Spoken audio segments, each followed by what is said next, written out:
So I'm very pleased to introduce Louisa Thompson, PhD. She's assistant professor in the Department of Psychiatry and Human Behavior at the Warren Alpert Medical School of Brown University, and a neuropsychologist in the Memory and Aging Program at Butler Hospital in Providence, Rhode Island.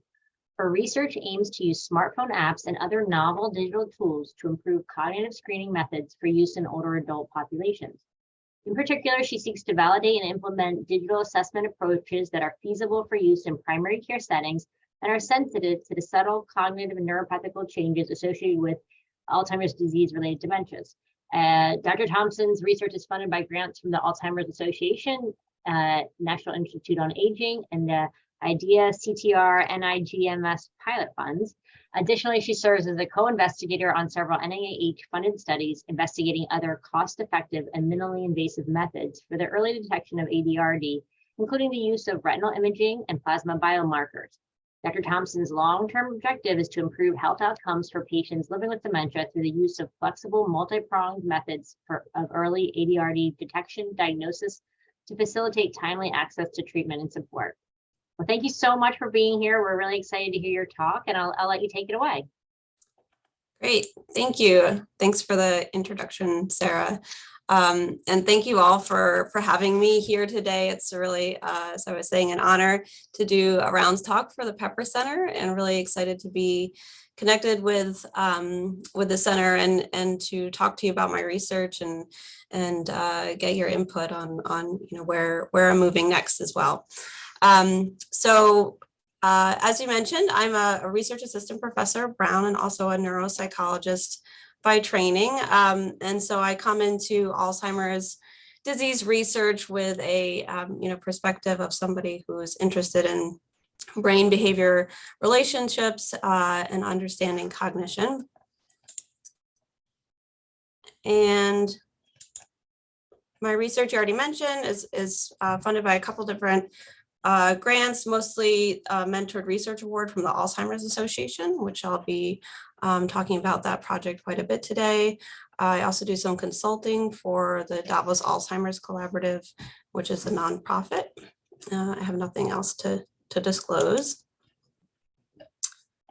So my talk today will be focused on two studies with similar names. So I wanted to just sort of provide some clarification from the start. So first I'm going to talk about a project called DigiCog-AD. This is a 3-year proof of concept study with the goal of evaluating feasibility, reliability, and validity of digital cognitive tests, particularly remote assessment. And then I'm going to also talk a little bit about DigiCog Primary Care, more easily called DCPC, which is a 1-year pilot project that's currently in startup, sort of taking some of those same methods and applying them in the primary care space. So first, just for some context, so I know this audience is pretty well versed to the subjects of aging and dementia, but just want to, briefly highlight the magnitude of Alzheimer's as a public health concern.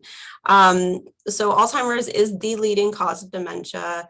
It's estimated to affect about 1 in 9 older adults over the age of 65.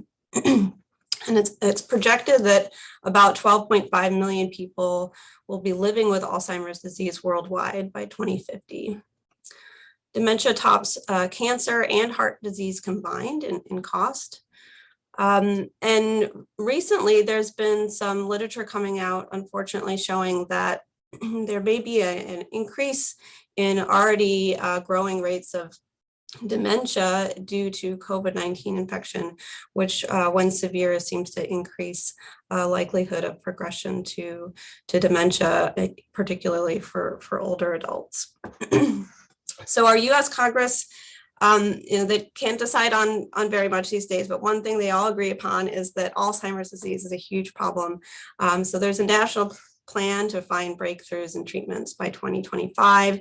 And part of that plan has been a real increase in funding and attention to prevention and early detection. So in recent decades, we've come a very long way in our understanding of Alzheimer's biomarkers and also disease progression. So many of you may be familiar with this schematic here, but basically The major advancement has been in neuroimaging, which particularly with amyloid PET scans and tau PET scans, we've been able to now track amyloid and tau protein levels in the brain over the course of the disease, beginning often 20 or 10 years before the onset of the clinical disease syndrome. And so this has majorly, changed how we conceptualize the disease. And we know now that amyloid is the first to come, followed by tau-mediated injuries and neurodegeneration, and sort of clinical functioning and cognition is now seen as something that sort of happens later in this progressive disease course. And cognition has been more recently getting a bit overlooked in Alzheimer's disease models, which are very biomarker focused now, such as the ATN framework, which actually treats the clinical presentation as a separate syndrome, separate from a biomarker-based diagnosis. But the reality of clinical care, looks quite different. We are seeing first and foremost, the clinical syndrome of Alzheimer's disease when we think about Alzheimer's disease. And amyloid and tau imaging is unfortunately very costly. It's not covered by insurance. It's not even available in many medical settings, and therefore it's not very scalable. So we can't actually use that for diagnosis and early detection in medical settings. There's also a shortage of specialized care for Alzheimer's and dementia, including neurology, geriatrics, and neuropsychology. And definitely, neuropsychological evaluations are pretty reliable at capturing mild cognitive impairment due to Alzheimer's disease, but they do require a lot of specialized training. The testing appointments are often lengthy, and they may or may not be covered by insurance. And neuropsychology as a practice hasn't really changed much at all in decades.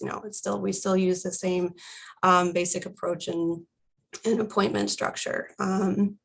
So, turning to more efficient screening methods for early detection, potentially in general medical settings, we find, unfortunately, that the options for brief cognitive screening measures are quite limited.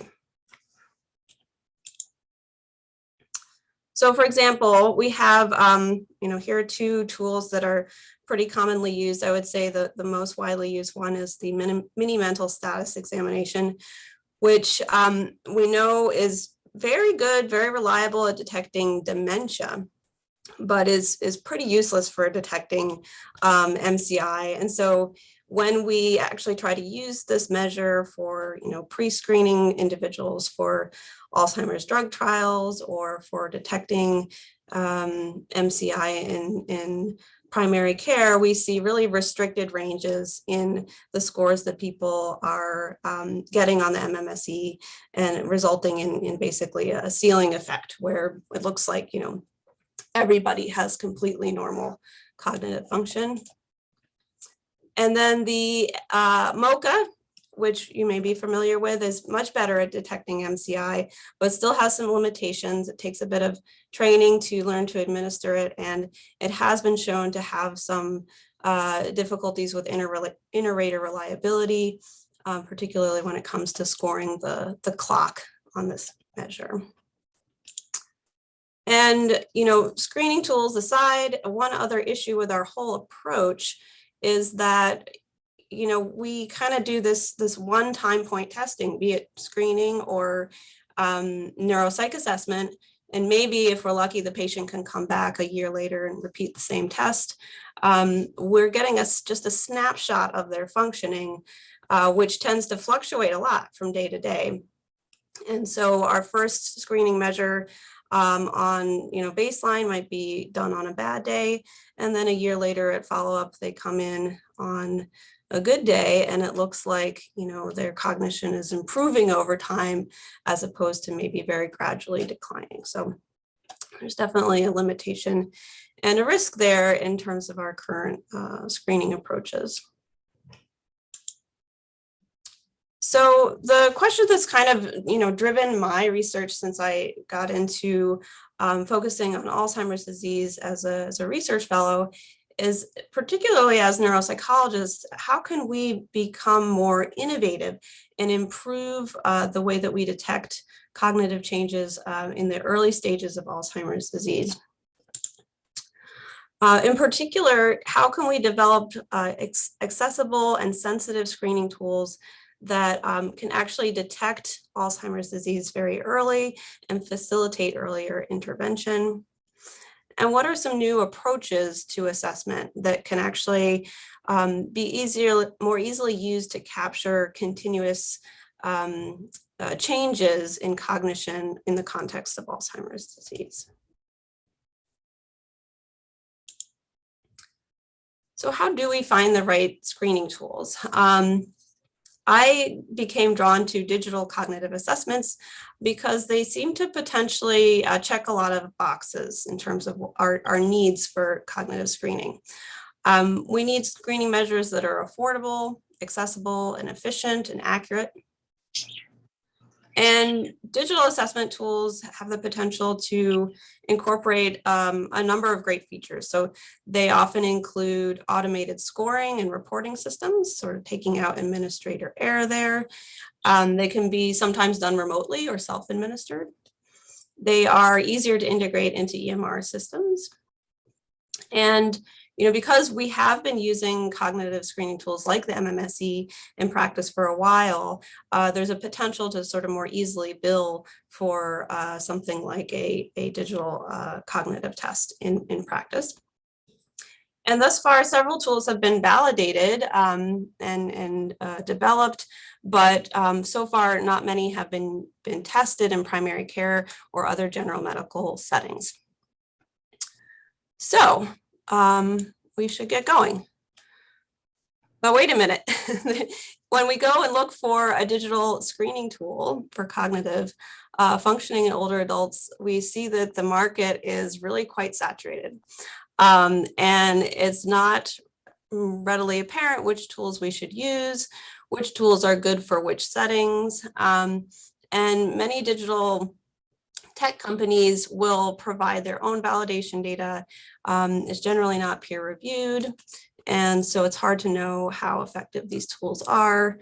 And academic research teams have also developed a number of great measures, but not all of those are easy to disseminate or scalable. So this kind of is what guided me to, sort of want to focus in on some of these new approaches and do a little bit more, development of protocols and sort of validating these measures in the way that we might want to use them for research and clinical practice. And to start, I've focused a lot on smartphone apps. The reason for that is that we are seeing smartphones become more and more ubiquitous. We don't have very good statistics on usage rates among older adults, but the Pew Research Center does estimate that about 2/3 of baby boomers are using smartphones pretty regularly. And a lot of them use brain training apps like Lumosity. So these games have been really popular, unfortunately, probably in part due to false claims that they can actually improve, memory through these sort of boot camp type approaches to brain exercises. But nonetheless, we see that there's an interest and a capacity for engaging older adults in this sort of platform. And also really critically, the rates of smartphone use just among general, adults tends to be similar among Black and Hispanic and white Americans in a way that is not seen when we look at just like home computer and internet access. So there's a lot of access around, cellular networks and smartphones across different racial and ethnic groups in the United States. So I'm going to talk a little bit about the DigiCog-AD study. This is a proof of concept project testing specifically a remote app-based cognitive assessment protocol. And the point of this project was to answer some pretty basic questions. Yeah, what? First, that just green one you have? Yeah. So you should get this. is it feasible to use a smartphone app to measure cognition with older adults? Is this kind of approach reliable? Is it sensitive to Alzheimer's disease biomarkers? And how does it compare to in-person assessment? Is it at least as good, if not better, than standard paper pencil approaches? So for this project, we recruited 125 cognitively normal older adults through our Butler Memory and Aging program. And this was launched in the summer of 2020, which actually turned out to not be a terrible time to try doing a remote assessment study. But I'll talk a little bit more about that in a minute. Here were our basic inclusion exclusion criteria. So we were looking for folks ages 60 to 80 who had some experience using a smartphone. We wanted to look specifically at cognitively normal population. So we used the telephone interview of cognitive status and a cutoff score on that tool of 35 or higher. And the participants just needed to have adequate visual and auditory and motor function that they could be able to use a smartphone app, which does require a small screen and some fine motor skills for using. And then we excluded individuals who had MCI or dementia or other conditions that might have impacted testing. And an important detail here, we did target people who had who were already in our Alzheimer's disease prevention registry, which is just a database that we use of people interested in participating in research. But we're looking for people who already had an amyloid PET scan from prior research participation in our program, specifically looking in the last 2 years. And the reason for that is as I mentioned, amyloid PET scans are very expensive. So we wanted to take advantage of existing biomarker results that were in our registry. So this is the platform that we use for doing the remote assessment. So we use something called M2C2, the Mobile Monitoring of Cognitive Change app. And this is a platform that allows you to choose from a suite of available cognitive tests, and you can administer them in a specific schedule that you program in the phone. And I started to use this platform in collaboration with Marty Slawinski, who was a mentor on my Alzheimer's Association grant. And he had really spearheaded the use of smartphones for cognitive assessment and developed this platform as part of a much larger project with the Center for Healthy Aging at Penn State. And actually the M2C2 platform was a type of prototype for the NIH's Mobile Toolbox initiative.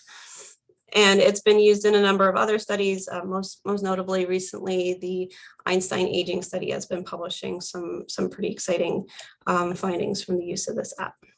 But the basic premise is that the app allows us to take a really sort of real-time, ultra-brief approach to cognitive assessment, where we're getting a snapshot of how somebody's doing in their actual environment. So, at home, eating breakfast, and at work, riding the bus, whatever it is. And that allows us to capture, some types of variability and retest effects that might happen in those different settings. So this is a little bit of what the platform looked like. So we selected cognitive measures of visual working memory, processing speed, and episodic memory. And the participants received a notification on the phone. We used morning, afternoon, and evening time windows. And they had to, once they got that notification, go into the app and complete these assessments within a 2-hour time window. So they had some time to find, a couple minutes to go in and do this. And each of these measures was completed for just 60 seconds. So the whole process took only about 3 to 4 minutes for them to complete a single session.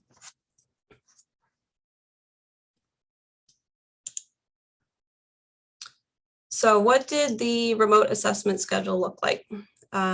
So first of all, as I mentioned, we did actually, because of the pandemic, all of our onboarding for the study remotely. So participants did an online consent process. They completed some screening questions in a survey, and then they did the ticks to confirm normal cognition via the phone. And then we actually shipped them a study provided smartphone in the mail. So for this project, we were not asking people to download an app on their own phone. We were actually just sending them an Android smartphone with this app already loaded and ready to go. And this approach, combined with a written printed out guide, seemed to work really well. So we just send them everything that we need to do the project in the mail.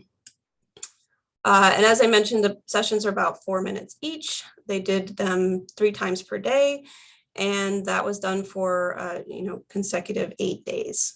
And we did have a 9th day at the end of their remote assessment window in case they had, for some reason had to miss a day or had skipped a lot of assessments. There was potential for them to make some of those up on a 9th day. So after people finished their remote assessments on the smartphone, they came into our memory and aging program to do a study visit. We tried to schedule this within 1 month of the remote assessment. While they're here, they completed an hour-long standard neuropsychological battery, and they returned the phone during this visit and got a $20 gift card for being in the study. And then we sent them home and asked them to give us some feedback just in the form of a questionnaire online, asking them what they thought about the different smartphone tasks and the schedule that we gave them and all these different aspects of the protocol. So unfortunately, even this largely remote study did run into some problems with the pandemic. So our first 52 participants that we enrolled in 2020 actually were unable to come in for study visits due to the COVID-19 restrictions. So instead, these participants returned their study phone via the mail. We just sent them their gift cards via email. But we did contact them about 1 year later. And impressively, 40 out of 52 of those participants came in and completed the study visit at that point. So they came in after about a year. So, from our initial, target sample of 125, we had about 40 folks who had a 1 year delay between the remote and the in-person assessment, and then 71 who had the original plan sequence of remote assessment followed by the in-person assessment within that month window. So here are just a couple quick sample characteristics. The mean age for a sample was 69, and participants were on average very well educated with an average of 16.5 years of education. They were majority female, very majority white, and we did try to sort of equally divide the sample by amyloid status, so recruiting an equal number of people who had a negative amyloid PET scan versus a positive amyloid PET scan into the study. But unfortunately, it's just very hard to find people who were PET positive and not in a drug trial in our program or not already experiencing mild cognitive impairment. So we only had 26 of the PET positive individuals. We had 46 PET negative. And then we also had about 50 participants who had no prior amyloid imaging data.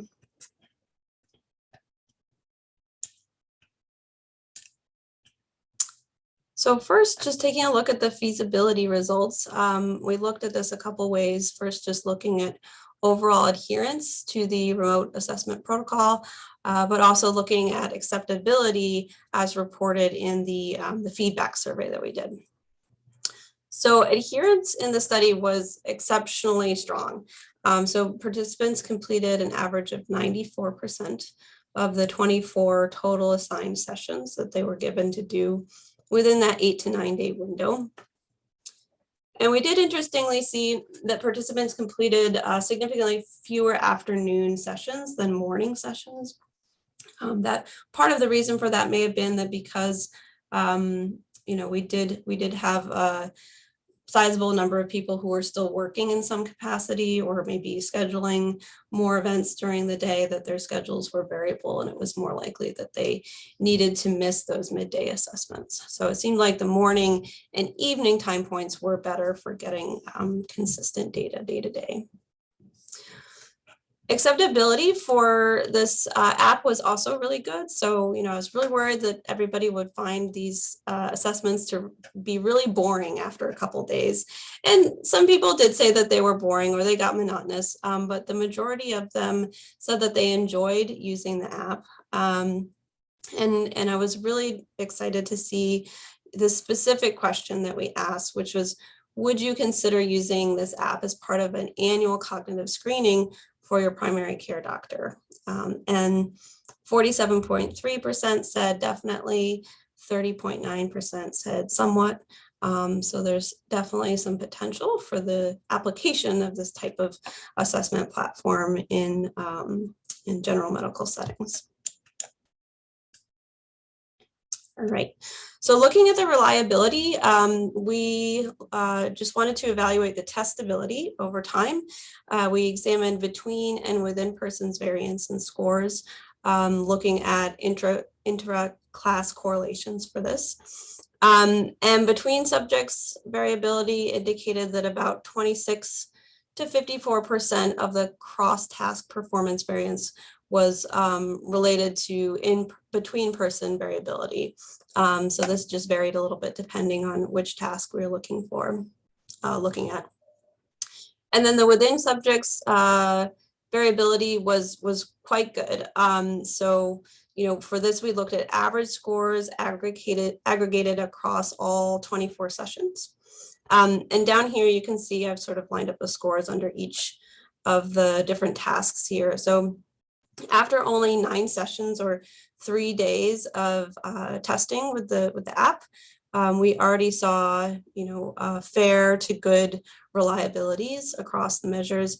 And then after, a couple more days, 5 to 8 days, those reliabilities became really, really good. So that's great.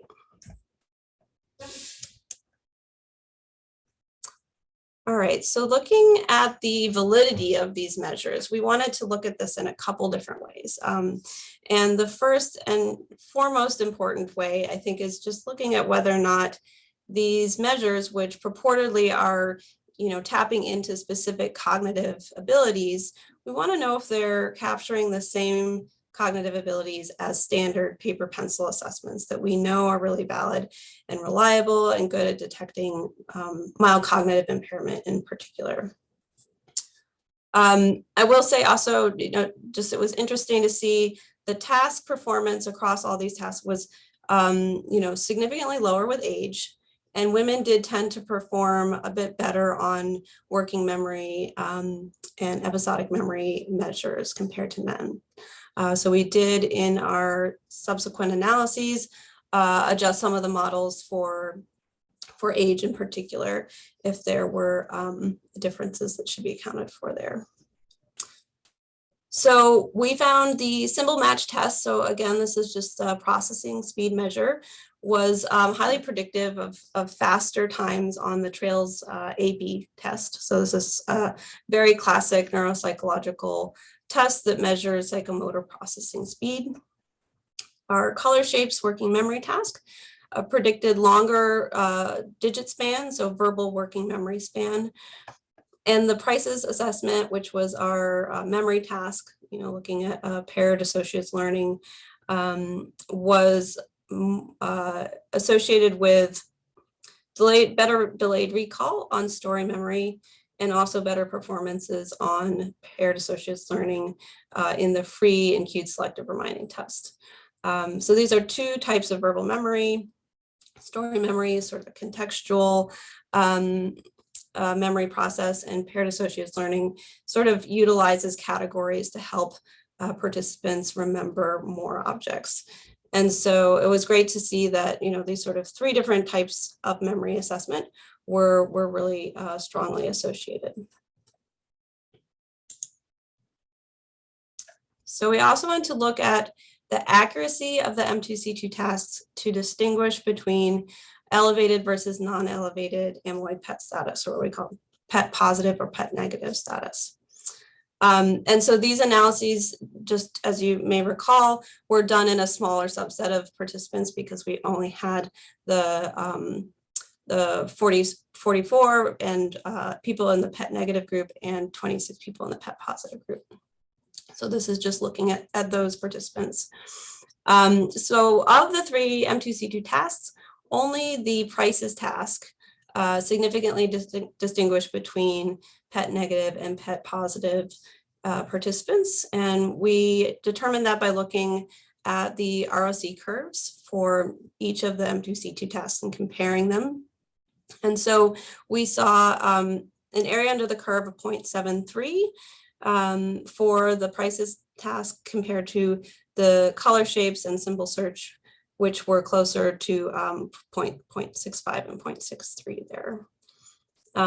So suggesting that the episodic memory measure, compared to the working memory or the processing speed measure, it's probably going to be better at distinguishing amyloid status in our participants, which is, not surprising. And just briefly, we also compared the M2C2 tasks to some other cognitive screening measures, specifically the MoCA and the TICS, and they were all of them were pretty strongly correlated. We did see that only the prices task was correlated with TabCat, which is a tablet-based cognitive screening measure. And specifically, we found the TabCat favorites test, which is a paired associates learning test, very similar to the prices task, was overall, above and beyond the M2C2 and other cognitive screening tools, was the most accurate for distinguishing amyloid PET status. So you can see here, the TabCat's favorites test was had an area under the curve of 0.81 compared to the prices task and the MoCA. So suggesting that, doing the tablet-based paired associates learning in person is going to have a somewhat higher accuracy to distinguish amyloid status. Okay. So just to wrap up this discussion on the DigiCog findings, for the most part, these findings were really promising for a number of reasons. So first of all, it seemed that we had very good adherence in the study. Now, there are a number of limitations here, though. So this was a highly motivated sample. These were specifically participants who had, self-selected for wanting to be in an Alzheimer's research study, and a number of them had already been to the memory and aging program and been in a study before. So the generalizability there to community-based sample is unknown, and particularly also because the sample was very highly educated and majority white. But overall, we would expect to see adherence closer to like 50%, maybe in general population based on the existing literature. So this was really encouraging nonetheless. We saw really good reliabilities across all of the tasks after just 3 to 5 days. And we saw good sensitivity to distinguish amyloid status for the prices task, at least. And we saw that the M2C2 measures, all 3 of them, were appropriately, associated with the same cognitive domain measures in a standard paper pencil based battery. So what is the next step? We have some idea that, it might be feasible, reliable, and valid to use these types of remote assessment tools. But I think the thing that we need to know next is, how do we actually get these tools into practice? How do we get them into high need settings? And how do we reach the most at-risk populations with these better approaches? So, the Alzheimer's Association did a survey of primary care providers a couple of years ago and found that the majority of them were reporting that they, felt like they were on the front lines of dealing with, providing dementia care. Many of them felt like they did not have adequate training or knowledge of how to talk to older adults about dementia and Alzheimer's disease. And also that they didn't have, adequate tools or guidelines for diagnosing mild cognitive impairment. And I mentioned earlier that the MMSE is insensitive to detecting more subtle cognitive changes, but it is also pretty consistently, shows that it has a poor specificity in more diverse populations. So particularly non-native English speakers and in those with low education.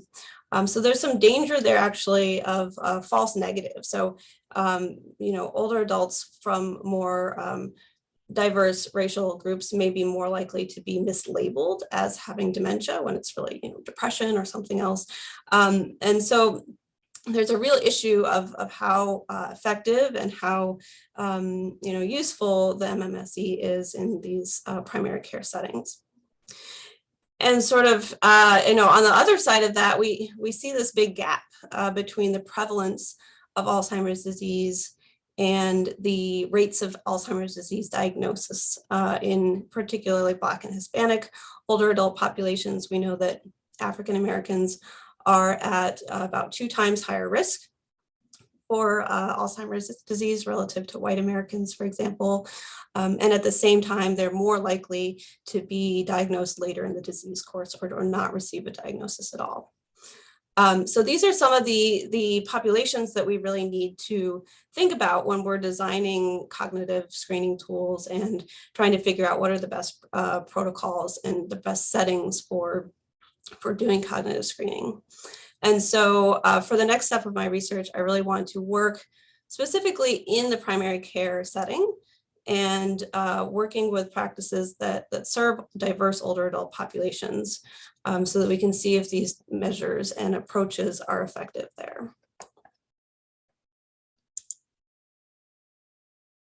So the next project I'm going to talk about, as I mentioned, is just in startup. This is a 1-year pilot project. It's called the DCPC study.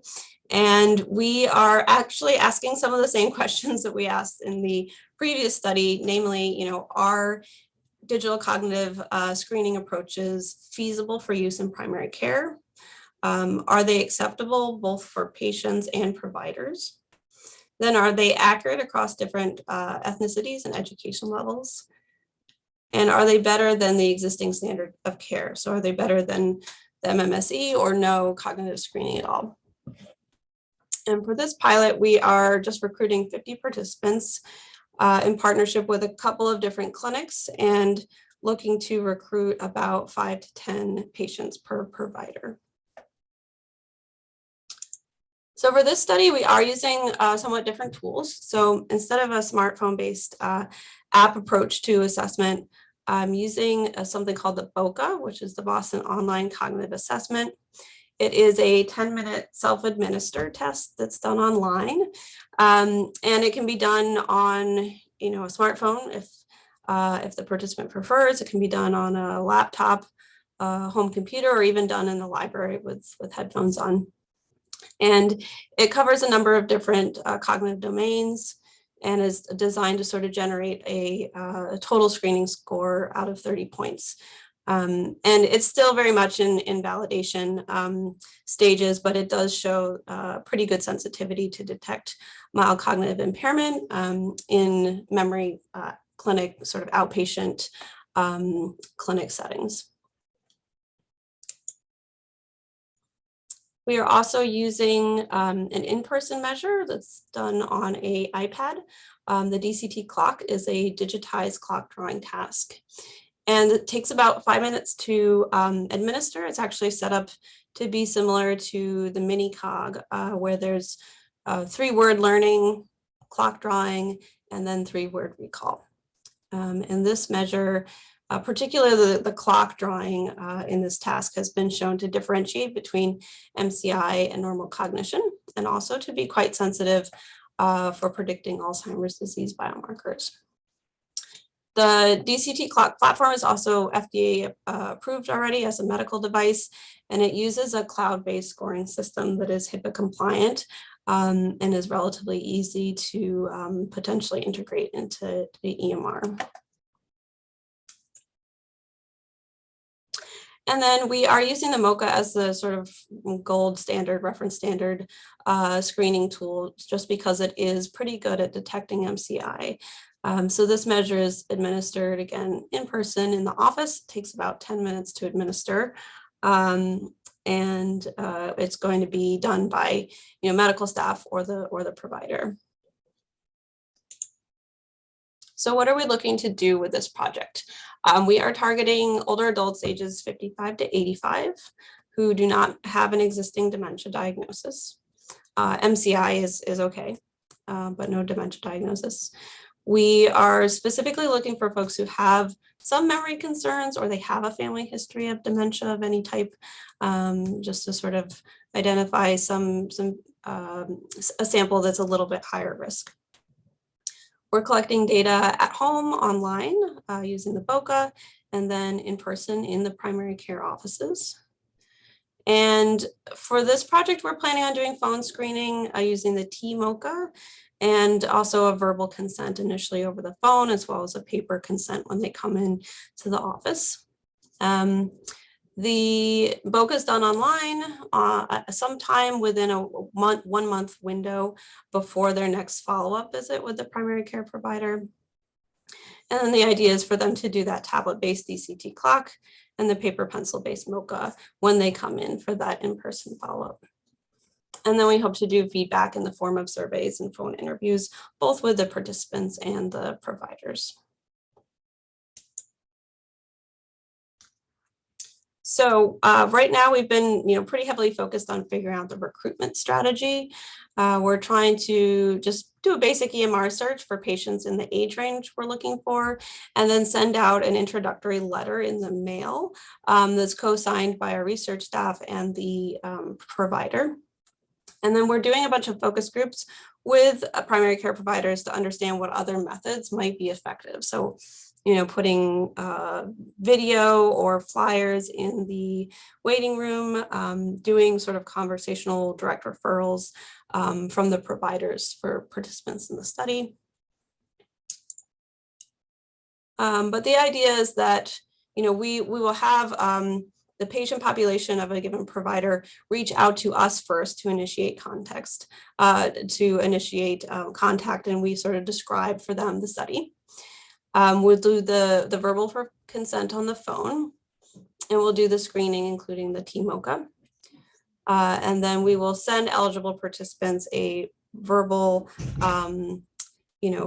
consent form, an online consent form, sorry, and also the feedback survey via email.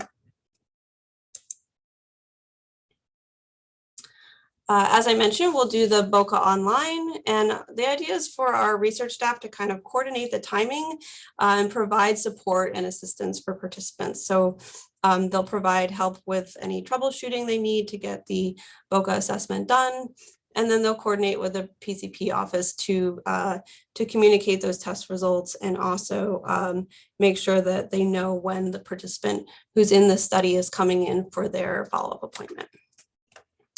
And we do share the Boca test results with participants just for their curiosity. At this point, we're saying that this measure is not really interpretable from a clinical perspective yet.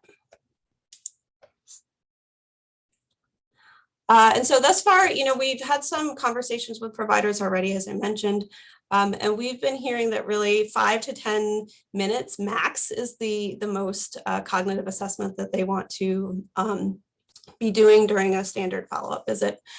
So it's looking like, the in-person assessments might be limited to the iPad-based DCT clock.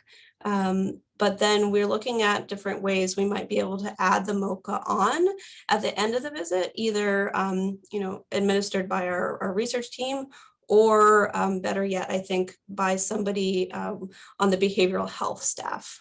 So they could potentially come in and do that MoCA at the end of the visit so that we have that assessment for comparison, which is important. All right, and as I mentioned, we hope to do an online survey again, but then also get some more qualitative data in the form of phone interviews, both with participants and providers on their experience using these assessments. And in particular, I'm interested in how the remote assessments compare to the tablet-based in-person assessments, and if the provider has a preference of whether they want to receive test results from remote assessment when the participant comes in for their visit, or whether they'd rather administer those measures, screening measures themselves during the appointment.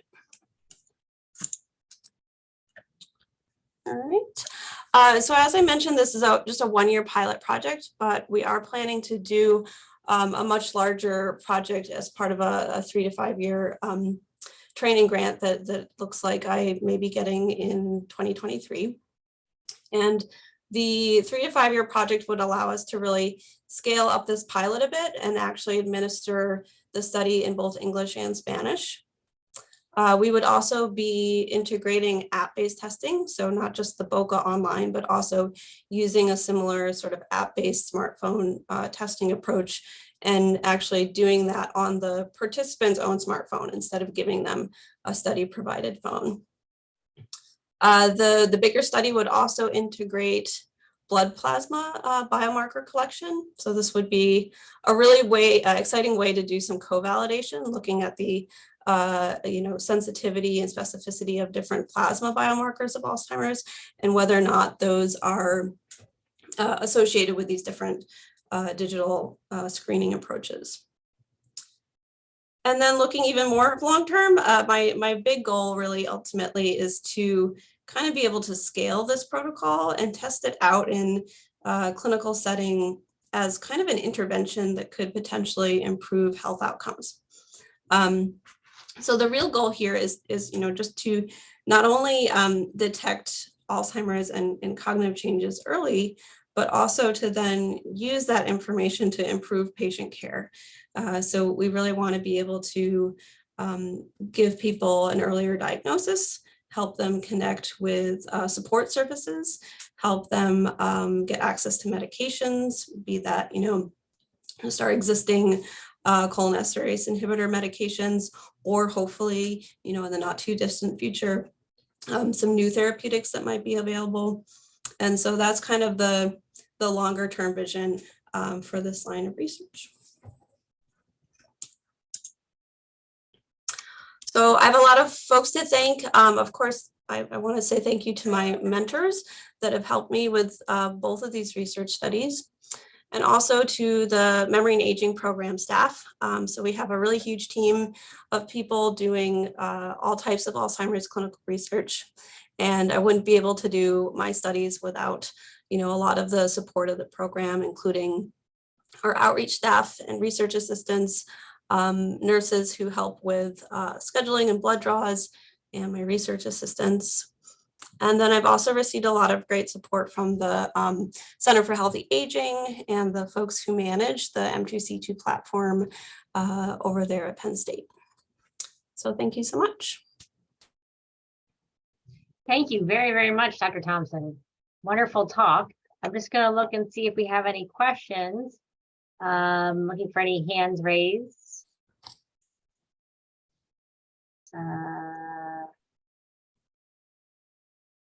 Yes, Kelly, did you have a question?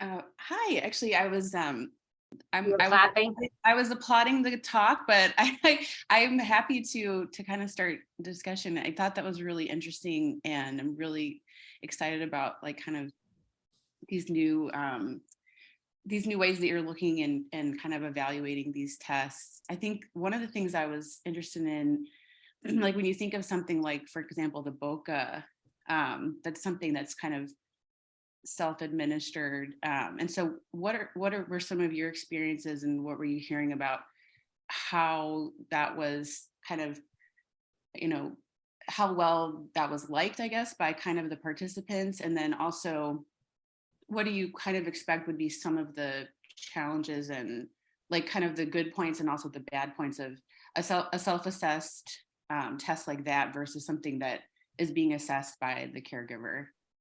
Yeah. Yeah, well, I mean, I will say that in general, older adults do have a lot of anxiety around memory testing, and sometimes bringing them in, certainly bringing them in for, full neuropsychological evaluations tends to get them pretty stressed out.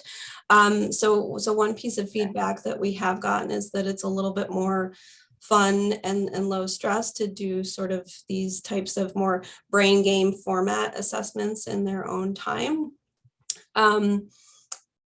Interestingly, though, and not that surprising, we do hear that, they hate the memory tests. It doesn't matter which memory test it is. The prices test that I was showing you, they have to see some different grocery items and price is associated with that grocery item, and they have to decide if it's fair or not. And then later on, remember what the price was. And they just say that they really, despise doing this task.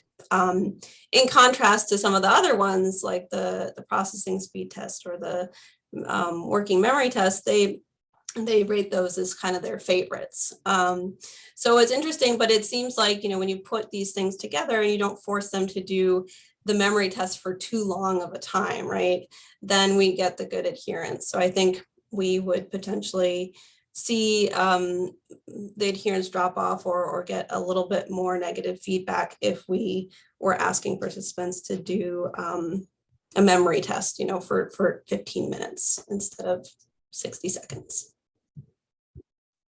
Okay, yeah, thank you. And I thought that was an interesting point about kind of thinking about the anxiety that can be involved in an in-person assessment. So I'm really glad that you shared that as well.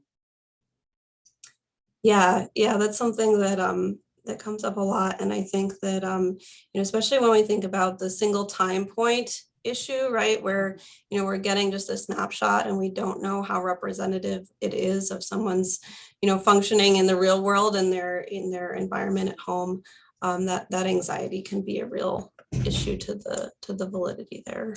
Mm-hmm. Well, thank you, Kelly. Sorry, I asked you a question when you were just clapping, but that was a good one. Any other questions? Any other questions from the group?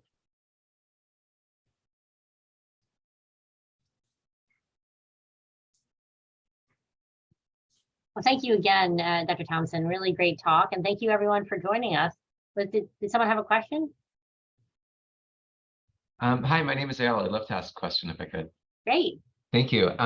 Really wonderful talk. I really enjoyed it. I'm sorry if I missed this. You may have said it, but one of the things I was wondering about was the repeated assessments that you did. But did you have a sense of how many it was necessary to do for things to kind of stabilize to then be a predictor of some of the other things that you were looking at? Did you get, yeah, I think I can leave that question there. Yeah, no, absolutely. And just in terms of the reliability of the measures, they seem to be show good reliability after about 5 to 10 days of assessment. 5 to 7 days of assessment. Actually, in the primary care project that I'm planning for next year, I'm going to be trying to do just 5 days because 8 days is a bit long and not really that practical. For a screening protocol. And then, actually it seems like when we're looking at the sensitivity to detect amyloid status, really just on day 1, after only 3 assessment sessions, that prices measure is sensitive enough to detect or to distinguish the PET positive and PET negative participants. So that's really encouraging. Thank you. Excellent.